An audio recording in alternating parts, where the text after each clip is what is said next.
Now let's go to Brussels because world powers are gathering there to pledge billions of dollars to Afghanistan. The European Union is hosting the summit to raise money for the war-ravaged country. Now 70% of Afghan's national budget depends on international aid. Most of that is spent on security. The meeting follows a deal between the EU and Afghanistan to take back refugees who haven't qualified for asylum in Europe. I expect today to collect pledges from around the world at the same level or similar level to what the international community has mobilized so far. For what concerns the European Union and member states, we will pledge 1.2 billion euros, and I would expect similar levels of engagement from our partners. But this is not only about money, this is also about political support. OK, let's go live now to our correspondent who's there in Brussels at the summit, Neave Barker. Neave. Yes, well, thank you. We have been following developments over the course of the day. There are a series of roundtable meetings that are going on. We've heard from key players, from Donald Tusk, the President of the European Council, from Ban Ki-moon, the UN Secretary General, who urged the international community to band together to support Afghanistan in drumming up as much financial support for the nation in the road ahead as is possible. But of course, it's a two-way street. There are expectations upon Afghanistan that they will introduce much-needed reforms to the country to improve the standard of living there, to improve the economy, the financial position of the country, and to introduce much-needed electoral reforms. Well, one of the key things that was talked about on the first day of the conference on Tuesday was improving the life for Afghan women. And joining me here, we have Samira Hamdi from the Afghan Women's Network, who can tell us a little bit more about the progress that was made. Of course, there's a tremendous amount of pressure, Samira, on Afghanistan and the Afghan government to bring about much-needed reforms, especially when it comes to improving the life of women there and the quality of life of women there. Are you really seeing much progress on the ground, though? Because, of course, you're in regular contact with the Afghan government. Thank you so much. I think the past 15 years has been tangible for women's empowerment in Afghanistan. When we start from our constitution, it's one of the modern constitutions that talks about equality between men and women. Then we have policies and laws that support women's empowerment.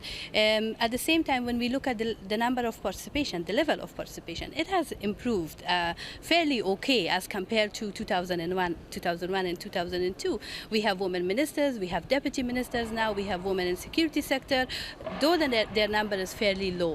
But the improvement that has been made in terms of women's life in Afghanistan is not enough, because Afghanistan is not only Kabul in number of few central provinces in the country. We have 34 provinces, and in 34 provinces, women live different lives and different lifestyles. We have cultural barriers, we have social barriers, education and literacy rate is fairly low for women still. Women still lack their very basic rights, their access to health, their access to society even is a big issue in most parts of the country. Women's access to justice is still a big issue. We unfortunately witness severe cases of violence against women every day, and these are the issues that has not been tackled properly in the 15 years. And we really hope that in the coming future years we have a specific allocation of support for women's empowerment in Afghanistan. And of course, the area of corruption, or at least the problem of corruption, is another key area where the Afghan government really needs to work harder. Again, are we seeing much evidence of progress there, or is this pretty much just a case of the Afghan government doing what at least it can to show the international community that it's worthy of this money? I think after 15 years, Afghan government has no other choice.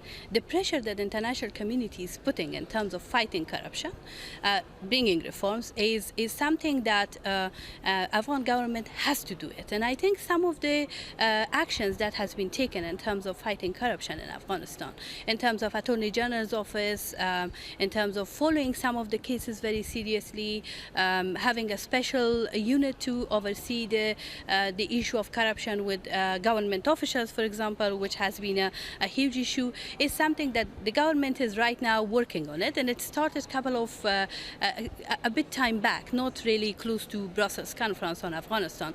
So, and they have no choice. They have to really look into this. They have to really prove to the international community that the money you're giving, it won't go on waste again. Samira Hamdi, thank you so much for that. Well, as you've heard there, tremendous amounts of pressure on the Afghan government to show that they are honouring earlier policy commitments, to show that they are worthy of international financial support. Back to you. Neave Barker, live in Brussels. Thank you.